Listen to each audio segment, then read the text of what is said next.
Senate to become the nation's 70th Secretary of State. There were a few Democrats, I should say, that voted to confirm Pompeo. He has been confirmed. He will be sworn in as the new Secretary of State. Much more on this coming up. There's other important news we're following. President Trump clearly unfiltered, unleashed, and lashing out. In a lengthy phone interview with Fox News, the president took aim at the U.S. Justice Department, the fired FBI Director James Comey, and a whole bunch of Democrats, just to name a few. He also tried to distance himself from his personal attorney and longtime friend and fixer, Michael Cohen, who is under criminal investigation. How much of your legal work was handled by Michael Cohen? Well, as a percentage of my overall legal work, a tiny, tiny little fraction. But Michael would represent me and represent me on some things. He represents me, like with this crazy Stormy Daniels deal. He represented me, and from what I see, he did absolutely nothing wrong. There were no campaign funds going into this. Then why is he pleading the Fifth? Would have been a problem. Because he's got other things. He's got businesses. And from what I understand, they're looking at his businesses. And I hope he's in great shape. Yeah. But he's got businesses, and his lawyers probably told him to do that. But I'm not involved, and I'm not involved. And I've been told I'm not involved. Let's go to CNN's Caitlin Collins. She's over at the White House for us. Caitlin, the president says Michael Cohen only handed a tiny, tiny fraction of his legal work. So set the scene for us, these late developments, what the president is now saying, and how it falls into place. Well, Wolf, we saw the president there trying to put an ocean of distance between him and Michael Cohen, someone who I should note has been the president's attorney for over a decade now and has handled some of his most sensitive matters, and is someone who has said he would take a bullet for President Trump. But they're in that interview acknowledging for the first time that Michael Cohen did represent him when he made that $130,000 payment to Stephanie Clifford, Stormy Daniels. I should note something that is very stunning, certainly something that is likely to complicate legal matters for Michael Cohen as he's under investigation, and certainly going to raise some questions about what conversations between the president and Michael Cohen were privileged, as he says that he only handled a tiny, small part of business for him. But the president in that interview, Wolf, also addressing another controversy of the day. The VA Secretary nominee, Dr. Ronny Jackson, the White House physician, has withdrawn his nomination. The president essentially saying that he was standing by Dr. Ronny Jackson and that he thinks he's been treated unfairly in this entire process. He would have done a great job. He's got tremendous heart. Any idea who you might? These are all false accusations that were made. These are false. They're trying to destroy a man. By the way, I did say welcome to Washington, welcome to the swamp, welcome to the world of politics. Sure. But for John Tester to start bringing up stuff like Candyman and the kind of things he was saying, and then say, well, these are just statements that are made. Right. There's no proof of this. And he has a perfect record. He's got this beautiful record. Wolf, the president continuing to defend Dr. Ronny Jackson. Even just a few minutes ago, while speaking with kids at his Bring Your Kid to Work Day here at the White House, the president defending Dr. Ronny Jackson in front of those children. And I should note, as we reported earlier today, that Dr. Jackson is expected to stay on here as the White House physician. So even those allegations were enough to pull his nomination, he is going to continue on as the White House doctor as the president continues to defend him here, Wolf. And we'll see where that goes from here. We certainly will. All right, Caitlin, thanks very much. We have a lot to discuss with our panel. We have CNN senior White House correspondent Jeff Zeleny. Shannon Pettypiece is with us, the White House reporter for Bloomberg News. Ambassador Norm Eisen, CNN contributor and former White House ethics czar, also with us, CNN legal analyst Laura Coates. So, let me get your reaction, Laura, first to what the president said, that Michael Cohen only did a tiny, tiny, tiny little fraction of his legal work. How does that play out in both of these legal cases that are underway in New York and Los Angeles? Well, it totally undermines, and probably fatally, the idea that most of what was collected in a raid on Michael Cohen's home, hotel room, and office would be overwhelmingly privileged information. If it's an attorney-client privilege we're worried about, if only a tiny fraction of it, well, then we should have no problem getting through all the information, and a court largely finding that a lot of it can be disclosed and used by the prosecutors in this case. It also suggests, on the one hand, if you tell the through Fox News that he represented you in the Stormy Daniels matter. Well, it's an odd what you said on the off-the-cuff remark that you made on Air Force One, that you had no idea about really the payment or why or where it came from or why it was made. And so it really contradicts in a way that's going to probably inure to the benefit of Michael Avenatti's legal team. You know, it's Take Your Kids to Work Day today all over the country, including over at the White House. President has been meeting with some kids over in the Rose Garden, and he just said this about Dr. Ronnie Jackson. Listen to this. Hell of a man. What do you think?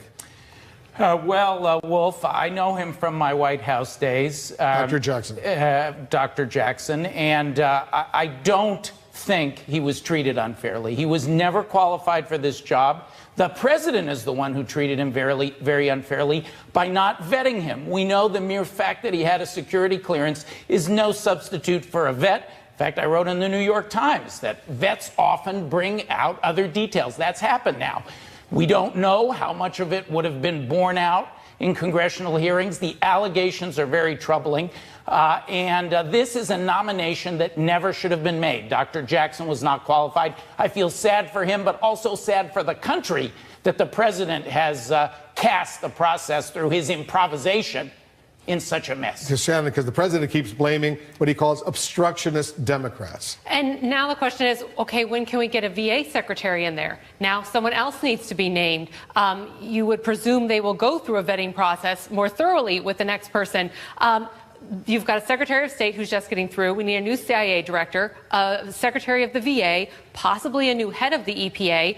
Right, with Democrats not necessarily helping, how many of these positions are going to be now held vacant for potentially over a year and having an acting secretary or director in a lot of these positions? You know, I want to get back to the Michael Cohen comments from the president of the United States, Jeff. A lot of experts are saying what the president has done is undermined Michael Cohen's case for all practical purposes right now. He certainly hasn't helped it. I mean, if you look at the everything that the president has said about Michael Cohen, starting back on Air Force One a couple weeks ago, that was certainly not a helpful thing, because it may have sort of precipitated this legal matter in New York. But I think a lot of the president's advisors, at least the ones I speak with, wish he would stop answering questions and talking about Michael Cohen. There is nothing he can say that would be helpful here. Anything he can say would not be helpful. The idea that he was sort of saying, oh, you know, these are his business dealings, essentially saying he's not that familiar with them, just does not speak to the facts. He talks to him frequently. He had dinner with him at Mar-a-Lago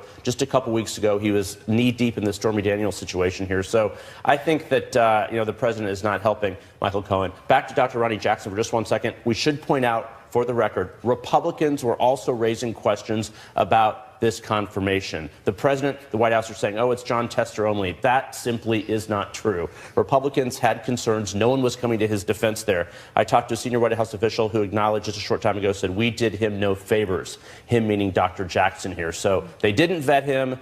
His pick a month ago was a surprise to everyone, Dr. Jackson included. He probably should have said, sir, no thank you. He didn't, of course, and now we have this. And the question was he really qualified to run the Department of Veterans Affairs with more than 300,000 employees? Yeah, I just want to go to your Michael Cohen point. I do think there is an element of truth to this fact that he only did a teeny bit of the president's legal work, because the president has such a large amount of legal work. And Michael Cohen, from my indications, was more of a fixer, not the lawyer. Mark Kasowitz was the lawyer. Jason Greenblatt at the Trump org was the lawyer. And these were the guys who were more in the thick and the details of every business dealing, where Michael Cohen, while he played a very significant role, was not necessarily the guy fighting all of this, you know, extensive litigation that the president had in court. Only some of them making the headlines, though. Michael Cohen was involved in a lot of the controversial matters. You're right, not the business dealings. But why that's so important, though, is that Michael Cohen has been professing that he has this attorney-client privilege relationship. The president tweeted out that attorney-client privilege is dead based on the raid of what he's calling his personal attorney. Well, if he wasn't, in fact, your personal attorney and said somebody who worked for you who happened to have a law degree, you don't qualify for the same privilege. The hyperbole you're speaking of really comes from the president himself. And Norm, what does it mean that a federal judge Kimmel Wood in New York today announced that there would be a so-called special master that would review all the documents, decide what was pertinent, what isn't pertinent? Wolf, it's bad news for Michael Cohen, and it's bad news for the president. Their first preference would have been to get the documents back and review it themselves. They don't want an independent person going through their attorney-client communications. Very distinguished federal judge. She practiced for a time at the law firm where I used to practice. She will do a good job, and it'll be fast, Wolf. That's the other thing. If Mr. Cohen took his documents back, consulted with the president in reviewing them, slow process. He wants to slow down this moving criminal train. Now, with a special master involved, it'll have some pace. And the last thing I'll say is these two issues, Dr. Jackson, Michael Cohen, they're related. It's the president's improvisational style. He hurt Dr. Jackson by lobbing him out before there was a vet. And every time he opens his mouth about Michael Cohen, he creates more problems for Mr. Cohen. It must have chilled Michael Cohen to hear, oh, those are his business dealings. I don't know anything about that. And he creates problems for himself, too. So improvisation, disaster. Everybody hold their thoughts for a moment. There's a lot more breaking news we're following, including, as you just saw, Michael Cohen. He's back in court right now. Got some live pictures from the federal courthouse in New York as this so-called special master has been named to review documents seized in the FBI raids on Michael Cohen's home, office, his his hotel room, his safe deposit box, his electronic equipment, cell phones, computers, a whole bunch of stuff. Plus, a cabinet in chaos as the VA secretary nominee bows out, and the embattled EPA chief Scott Pruitt, you see him there now. He's being grilled up on Capitol Hill, directly contradicts what he said just a few weeks ago. And credit President Trump for bringing Kim Jong-un to the negotiating table. That's the message we're hearing today from South Korea. We're going live to Seoul, only hours away from an historic meeting between the South Korean President Moon and Kim Jong-un in the demilitarized zone.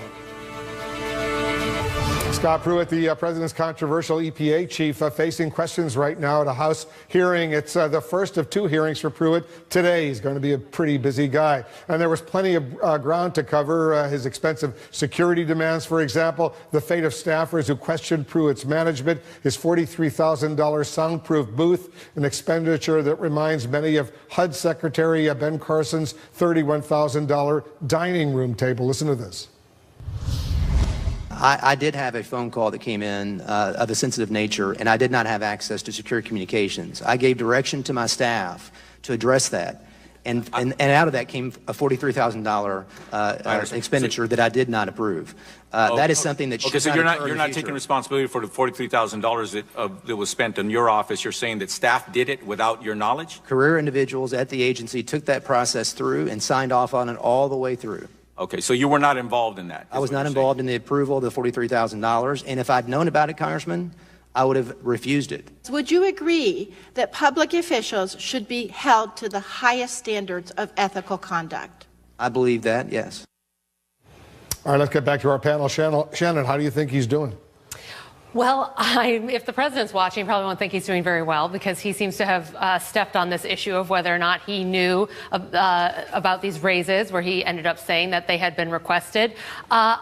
The indications that we've been getting from our reporting is that Pruitt's time is short, and that it's really just a matter of timing before when he is removed from this position. But the White House is not defending him. He has some defenders on Capitol Hill, but very few surrogates defending him out there. And if you look at the statements that have been coming out of the press office and other administration officials, they are very tepid. We are looking into this. We are investigating. He will have to answer a lot of serious questions. So I think it doesn't really matter how much he does today. I think the writing's on the wall for him. In an earlier interview, Jeff, with Fox News, he was asked about some of the significance of pretty large pay raises for some of his staffers. He said he didn't really know anything about it. But listen to what he said today when he was pressed on this issue. Internal emails. Sarah Greenwald, one of the aides who received a substantial raise, stated that you were aware of and supported the raises. Was that true? I think with respect to the raises, was that true? I have 5 minutes, so I have to move along. I was not aware of the amount, nor was I... Not the amount. Were you aware of the raises? I was not aware of the amount, nor was I aware that of the bypassing or the PPO process not being respected. Why did you go around the president and the White House to give pay raises to two staffers? I did not. My staff did, and I found out about that yesterday, and I changed it. So somebody being fired for that? That should not have been done. And who did it? It may be there would be some accountability. A career person or a political person? I'll have to. I don't know. I don't know. You don't know? You run the agency. You don't know who did this? I found out about this yesterday, and I corrected the action.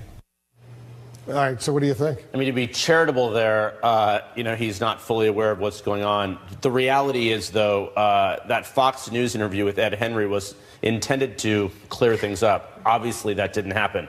What I was struck by was the Republicans on that committee. Of course, Democrats are going to have concerns, but the Republican, including the chairman, he said these issues are too persistent to ignore. We are looking for more clarity. If they're looking for more clarity, I didn't hear that this morning. He held his own in some respects, but not more clarity.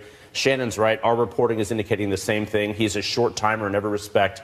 One sector that is urging the president to hold on to him, that's the oil and gas industry. Some of the president's top supporters and donors have urged him to stick with him. They know Scott Pruitt, but it's becoming untenable. The president is annoyed by these headlines, to say the least. In that earlier in the morning Fox News interview, Norm, he really went after his own Justice Department. Let me play the clip.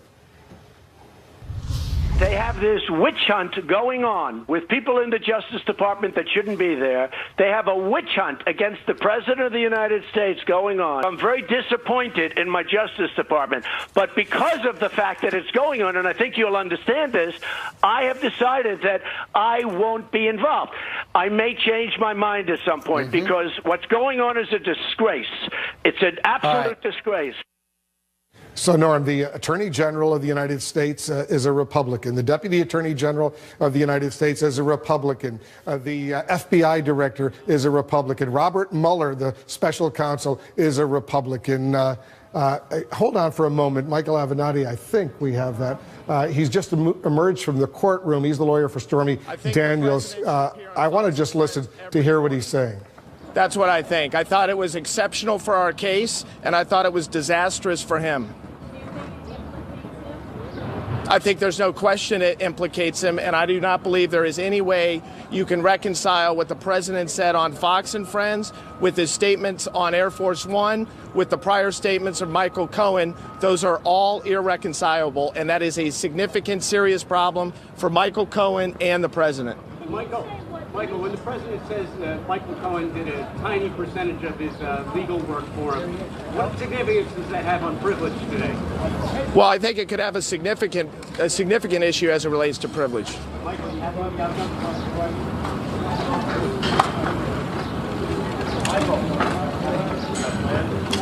We're watching for the vote. We're going to.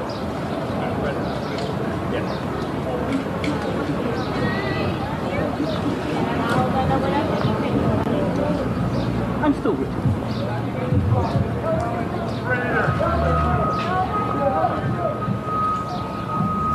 Well, it looks like Michael Cohen was walking out at the same time that Michael Avenatti was speaking. A lot of the reporters rushed over to try to get some reaction from Michael Cohen. That's why we haven't heard a question from Michael Avenatti, but now there's finally another question. Make sure that nothing happens to the documents and the information relating to the $130,000 payment, the agreement that was reached, and what we believe to be the cover-up. Anything else? Michael, were you surprised that the prosecutors more or less challenged your contention? No, I don't think they challenged it. I think they just wanted an opportunity to review the motion, and hopefully we'll be able to work it out so that there's no issues. I'm confident in our ability to do so. Do you think there's anything nefarious in those documents? Say that again? Do you think nefarious in those documents that you were privileged to? Oh, I think that ultimately it will be shown that there's a number of things that are nefarious in the communications between Michael Cohen and others relating to the agreement and the $130,000 payment. Can you elaborate a little bit? I'm sorry? Not at this time. Is Ms. Daniels coming back to court? Yeah, I'm highly confident that she'll be returning to court in an appropriate time. I appreciate it. Thank you. Thank you. All right, so there you have it. I'll get to the Justice Department in a moment, but let me get your thought. First of all, we just heard from Stormy Daniels' attorney. Well, it's very similar to the analysis of the panel, Wolf. The president did damage to Michael Cohen and to himself with his statements today. And the bigger damage is that they're not consistent. First, he says on Air Force One, he walks away from it. Then today he admits that Cohen was representing him in the Stormy Daniels matter. And you have a president who has such problems with veracity. According to the Washington Post, 2,000 lies in his first year in office. The problem is that the whole foundation of the president's ability to deal with the rule of law is that these people, and you enumerated them, Wolf, Republican after Republican, but they're proving their first loyalty is to the rule of law. The president can't deal with it if he can't tell the truth. And that's why there's this sense of the walls closing in. So he should be quiet, free legal advice. And we just saw very briefly there. I know he's gotten that legal advice from many people, and he's not listening. Not happening. You know who's being very quiet right now, Laura? That would be Michael Cohen, right? Which is not consistent with the Michael Cohen that all of us have known over the years. We've covered him over the years, and he's being told by his lawyers, you know what? You got to shut up. You can't say anything. He's walking out of that federal courthouse in New York, and he doesn't answer reporters' questions. Michael Avenatti, the lawyer for Stormy Daniels, he's anxious to go to the microphone. Well, sound advice to keep your mouth shut. You know, this is about a non-disclosure agreement about everyone trying to be quiet. But remember, it's very tantalizing to look at Michael Avenatti and Michael Cohen and think that it's all one particular issue. The Michael Cohen SDNY in Manhattan case is about a criminal probe about what happened in the raid. It may include some aspect of Stormy Daniels' case, but that started months before any revelation about an investigation about that. The Michael Avenatti scenario is separate in that it's a civil case in California that deals primarily with whether the underlying NDA between the essential consultants, a.k.a. David Dennison, Donald Dennison, the President of the United States, and Michael Cohen is legal. The reason why it's important that he spoke just now, and what you're talking about, Norm, is so key here, is the idea that the President's statements have undermined the ability to say it was a legal and valid NDA. It almost speaks nothing to the issue of whether or not there will be an indictment in New York. You've got to keep the two cases separate. It's advantageous for Avenatti to speak about them in a conflated way, but they're not. Yeah, very quickly, Jeff, before I let you go, the president in that interview on Fox News this morning, referring to his Justice Department, which he clearly doesn't like, he said, I may change my mind at some point and get involved in the Justice Department because what's going on is a disgrace. It's an absolute disgrace. So he's hinting right now, Sessions and Rosenstein and the others, maybe they'll still have jobs, but at some point he could change his mind. It's pretty extraordinary in the catalog of extraordinary events. I would certainly put this on there. The president essentially telegraphing what his intention is for the Justice Department, suggesting all of them were short-timers, but acknowledging that he can't do anything. He's being advised to do anything about it right now. But it seems to me the Attorney General, there's no one the president wants to fire more in his cabinet because of his actions of a year ago than Jeff Sessions. That is true today as it was a year ago. And that he wants to fire his the president wants to fire the Attorney General, but it's so boxed in by members of Congress that he can't do it. That's extraordinary, too, that he just can't act on it. He had his way. He'd fire Mueller. He'd fire Rosenstein. He'd fire Sessions. There's a whole bunch of as he's finding out, easier to fire than to hire, as Ronnie Jackson situation indicates. Boxed in by the law. It's the firing of Comey that got him in the obstruction box. Another matter. And just so we're clear, the president has not yet become involved. This is the news. He's not yet involved. It's a very busy news day here in Washington. Coming up, the breaking news: Mike Pompeo. He has just been confirmed as the next U.S. Secretary of State. My next guest, Ronan Farrow, just interviewed every living former U.S. Secretary of State. I'll get his thoughts on Pompeo, what he sees as the long-term decline of the U.S. State Department and diplomacy, much more right after this. The breaking news we're following: the U.S. Senate has just confirmed the nomination of Mike Pompeo to become the nation's next Secretary of State. The final vote, by the way, 57 to 42. The former CIA director faces some major challenges, of course, from day one, from filling vacancies over at the State Department, raising staff morale, to managing a rather chaotic White House. Let's discuss this and more with my next guest. Ronan Farrow is joining us. He's the author of a brand new book entitled War on Peace: The End of Diplomacy and the Decline of American Influence. He's a contributing writer for the New Yorker magazine. Ronan, thanks so much for joining us. Congratulations on the recent Pulitzer as well. Let's talk about what's going on. First of all, your reaction to Mike Pompeo. You've studied the State Department for a while. You've interviewed all the former secretaries of state who are still alive, obviously. What do you think? You know, Mike Pompeo is a question mark right now for the workforce at the State Department, the diplomats America has left, and all of the brave whistleblowers who shared their stories of the destruction of the State Department in this book. And what they say is they're immensely hopeful, because they still believe there is time to pull the State Department out of what has really become a nosedive. That said, there is a reason that Mike Pompeo came very close to an historic Senate Foreign Relations Committee snub. At the last minute, there were deals cut, and Rand Paul came around, and he passed that committee, obviously. But the reasoning behind that was he seems much more so than Rex Tillerson before him to be ideally suited to the job of willing executioner of the State Department. He is much more lockstep with this president. He has matched the president's saber-rattling about the Iran deal and calls to dismantle that deal.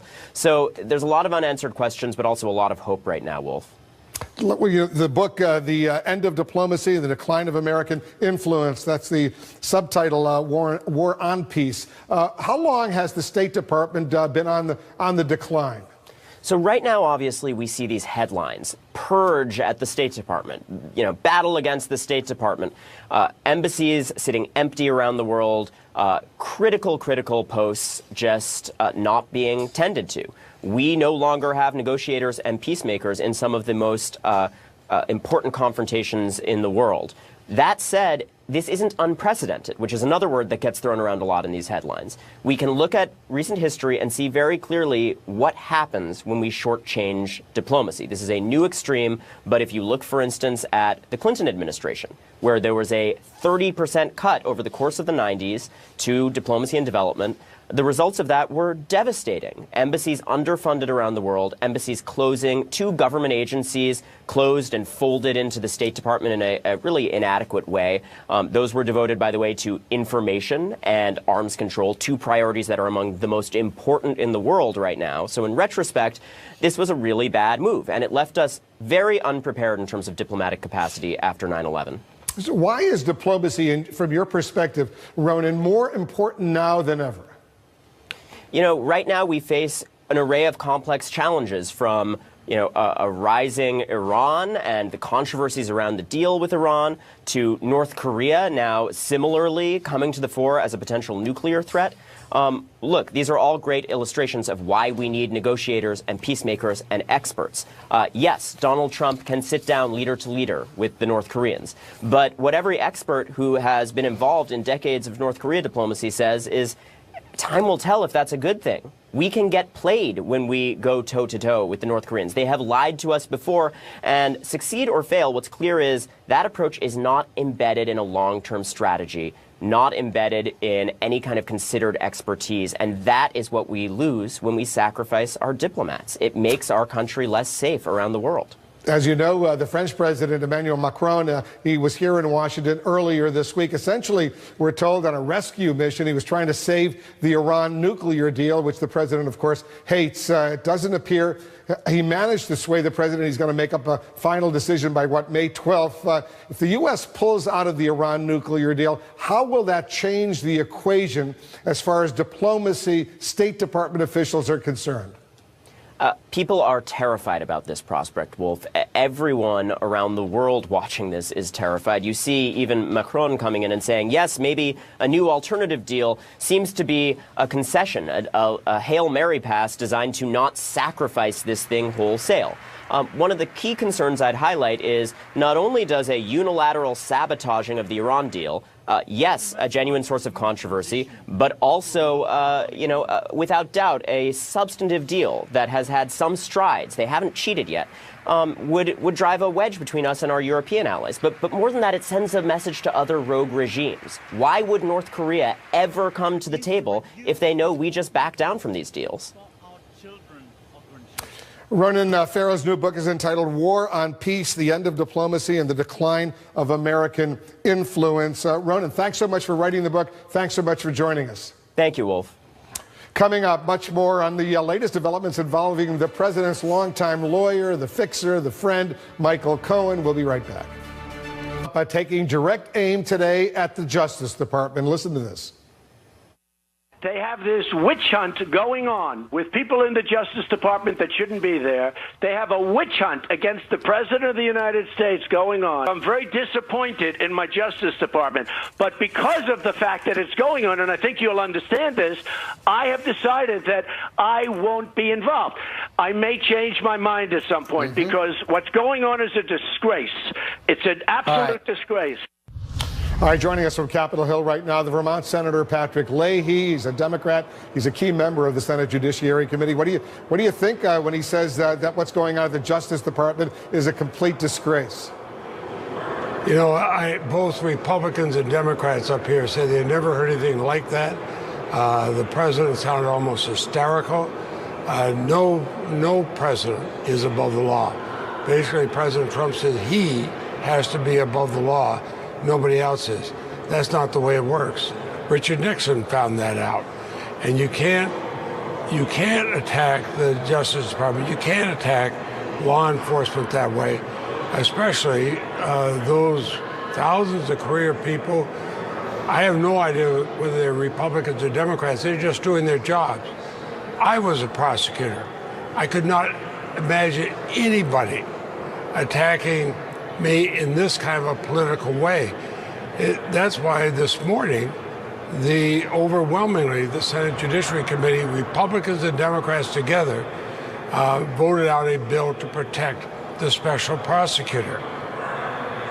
I know you passed that measure to protect Robert Mueller, the special counsel, but is it really going to go anywhere? Because the Senate Majority Leader, Mitch McConnell, says he's never going to let it come up for a vote.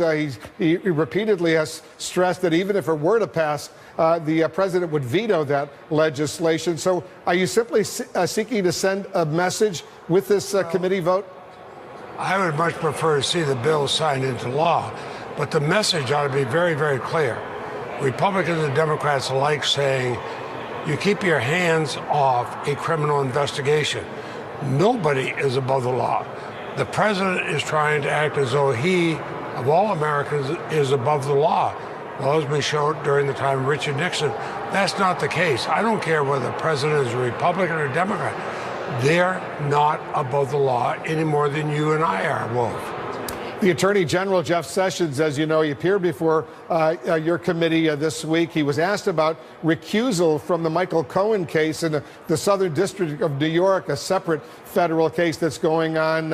What did he say, and what do you think he should do? Because there's a lot of confusion about whether he's recused himself from the Michael Cohen criminal investigation that's underway in New York. We know he's recused himself from the special counsel Robert Mueller's Russia probe. Well, I'm the one that asked him the question about recusal. If you have, in his recusal, he recused himself from anything to do with the president and the involvement with the elections. Now, it's very clear, two things. One, President Trump himself petitioned the court to be one of the advocates in the Michael Cohen case after months of denying that he used Michael Cohen to pay off a porn star. He admits that, yes, he was involved with that. And I think that the recusal statute and law for the Department of Justice, their guidelines, are very, very clear. Attorney General Sessions has really no wiggle room here. He has to recuse himself from this based on the president intervening as a party to the suit and based on all the evidence that has come out. Senator Leahy, thanks so much for joining us. Thank you, Wolf. Take care. We've got some major breaking news coming into CNN right now. There's been a verdict that has been reached in the Bill Cosby trial. Quickly want to go to Athena Jones. She's standing outside the courtroom, outside the courthouse there in Pennsylvania. We see Bill Cosby walking out. Athena, I take it we don't have the verdict yet, but we're about to get it. Is that right? That's what we understand, Wolf, according to media reports from CNN affiliates and others. This jury of 7 men and 5 women has reached a verdict. We hope to learn what that verdict is in the next few minutes now that they're being called back into the courtroom. This jury has deliberated for 14 hours and 22 minutes after a 17-day trial. And remember, this is the second time Bill Cosby is being tried on these charges. He is charged with aggravated indecent assault for drugging and sexually assaulting Andrea Constand in 2004. In that first trial last year, the jury wasn't able to reach a unanimous verdict on the 3 counts he's charged with in this case, and so the judge declared a mistrial. Now we have this new case, haven't been deliberated, and what's interesting about this, Wolf, now is that this is the first major case coming to trial after the Me Too movement, after this huge movement where there's a huge emphasis on sexual assault, sexual harassment in the workplace. It has brought down many stars in the media, in Hollywood, of course, starting with Harvey Weinstein. And so it'll be interesting to see what kind of result the jury comes to in this trial. We do know a few things about the deliberations. We know that the jury asked the judge what it means to consent to a sexual encounter. That was one of the things that the jury asked the judge. The judge told them that he can't tell them what consent means. It is going to be up to the jury to determine that.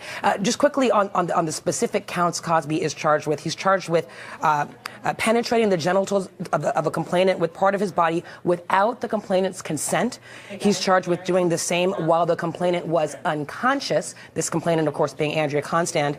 And the third count says he penetrated the genitals of the complainant when she was unable to consent because he administered drugs, intoxicant, or other means for the purpose of preventing resistance. One thing that's important in this case, of course, this second trial, Wolf, is that in this trial, 5 other women, separate from Constand, testified that Cosby drugged and assaulted them in previous instance.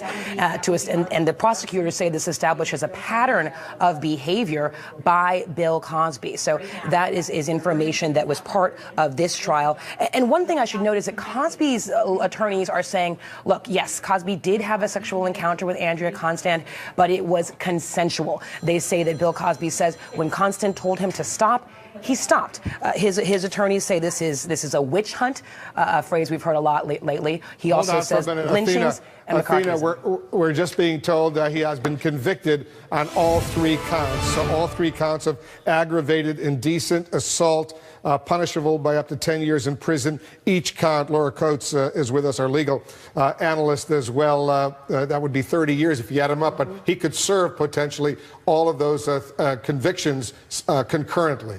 Yes, in Pennsylvania, for cases like that, you can actually serve. If you have 10, 10, 10, concurrently means it's all going to be at once. I have to say, many people are shocked hearing the verdict in this case because this case was so drastically different than the first one. You had the ability to have the civil settlement that was put in place, the $3.2 million before the jury this time around. You also had the idea that you had a witness on behalf of the defense team that said that they previously believed and heard Andrea Constand make a statement that she was simply trying to frame a high-profile person at one point or another. And so this is very shocking. It's not shocking given the volume, however, of the number of people who came forward in the past. And I think it's absolutely right. In this trial, unlike the first one, you were able to hear testimony from 5 other women, in addition to Andrea Constand, who were saying, listen, this happened to me too. Me too has been the phrase that has been used consistently about this case. It happened to them too. And in front of those jurors, they were able to actually hear the words of people who not only espoused the sentiment of Me Too, but actually could say this exact thing happened to them as well. In this case, he was likely to serve the terms concurrently if he is to serve all of the jail time, but sentencing is still out there. Also, we'll want to note that unlike the first trial, where they were trying to paint this as a romantic endeavor, perhaps, and one that was consensual, this time the defense decided to say this was essentially the equivalent of a gold digger based on the civil settlement that obviously did not speak well to the jurors in this case. They did not buy into the notion that it was somebody who was motivated by a financial settlement or otherwise. And now you have this very unique position. The very first time that you have a celebrity, high-profile Me Too case, and really not even half the time of the initial deliberations. This was only a day and a half in, realistically, and you had this drawn. And of course, everyone thought, Wolf, that because of this, because of the questions that were asked about please define consent for us, that it would bode just like it did in the last trial, where the questions were asked about the verdict form, about what the law said, and they thought it would have the same hung result. Here we see that those questions did not dissuade this jury from convicting Bill Cosby in this monumental case. This Montgomery County, Pennsylvania jury, they found Bill Cosby, once again for viewers who might just be tuning in, guilty of all three counts of aggravated indecent assault. Bill Cosby was on trial for drugging and sexually assaulting Andrea Constand in the Philadelphia suburb back in 2004. This, relatively speaking, a long time ago. The 80-year-old former comedian faces up to 10 years in prison on each count. Each count, he could serve them concurrently, so he could wind up spending up to 10 years in prison, right? Right, and for somebody who's already in his 80s, this is probably going to be the equivalent, if he does serve jail time. There's always a possibility there could be a probationary sentence. They may not impose the 10 years, that is not a mandatory sentence, I don't believe, but he could serve really the equivalent of the rest of his life in jail based on this.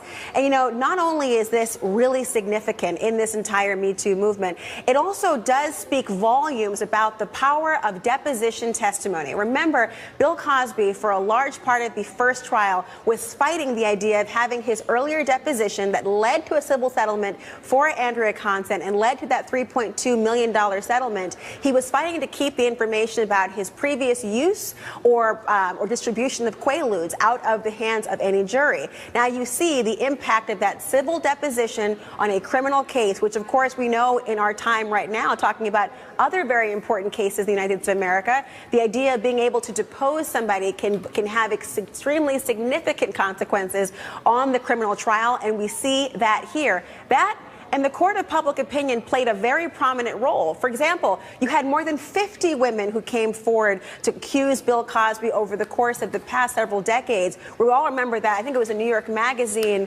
cover page or cover story of all the women who came forward to accuse him of at least similar or substantially similar crimes. And now we're seeing that we have the court of public opinion that probably weighed into a jury comprised of the same racial demographics, 1 black man, 1 black woman, 12 jurors, 7 men, 5 women, largely a little bit skewing younger than the first one, which people were concerned. Did this mean that maybe the more youthful millennials would have some impact on this Me Too momentum? But I don't want to be dismissive of this whole case coming down to the rhetoric of Me Too. There were significant evidence in terms of testimony about what happened, but it's still shocking in that so long after this case transpired. Of course, at the 11th hour, the prosecutor decided, after a campaign promise was supposed to be fulfilled, to prosecute Bill Cosby. The prior prosecutor in the very first instance when she came forward said, we declined because there was not any physical evidence. So when it came down to a he said, she said battle, in this case, Bill Cosby's word was not good enough and largely bolstered by the court of public opinion. So normally, what would happen now as far as Bill Cosby is concerned? The judge, Stephen O'Neill, presumably has to decide, does he immediately go to prison? Does he immediately go to jail? I sincerely doubt in this case, for somebody who does not have a criminal background, and it's not considered the typical type of violent criminal activity that would lead a court to say that this person is a threat to the overall community, needs to be held. I suspect he'll go home in pending sentencing. However, the sentencing is going to be monumental. They're going to have to consider his own statements, whether he demonstrates remorse. A court will look at that. If he accepts accountability in this case. Remember, he doesn't have to. It's been his right as a citizen in a court of law to essentially say, I can protect my name and I can try to advocate in my own defense without it being held against me.